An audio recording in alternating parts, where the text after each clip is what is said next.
30 days challenge of Thirukkural story part 1. இன்னைக்கு நான் என்ன திருக்குறள் சொல்ல போறேன்னா, இன்னா செய்தாரை ஒருத்தல் அவர் நானே நன்னயம் செய்து விடல். உங்கள எத்தனை பேருக்கு நெல்சன் மண்டேலாவை பத்தி தெரியும்? நான் அவரை பத்தி ஒரு ஷார்ட் ஸ்டோரி சொல்ல போறேன். பிளாக் பீப்புள்ஸ்லாம் துன்புறுத்தப்பட்டாங்க.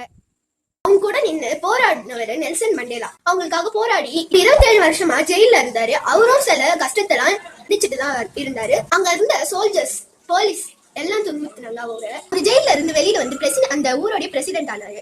அப்பா அந்த ஃபங்க்ஷன்ல அவர் துன்புறுத்தின போலீஸ் ஆபீசர்ல ஒருத்தவரை கூட்டு அவர் வந்து மரியாதையோட வெல்கம் பண்ணாரு. அப்ப அங்க இருந்த மக்கள் எல்லாம் நினைச்சாங்க, என்னடா இது, இவரு நினைச்சா அந்த போலீஸ் ஆபீசரை அடிச்சிருக்கலாமே, என்னடா இவரு வந்து இப்படி பண்றாருன்னுட்டு. கடைசியா அந்த மக்களே அவர்கிட்ட கேட்டாங்க, ஏன் இப்படி பண்ணீங்கன்னுட்டு.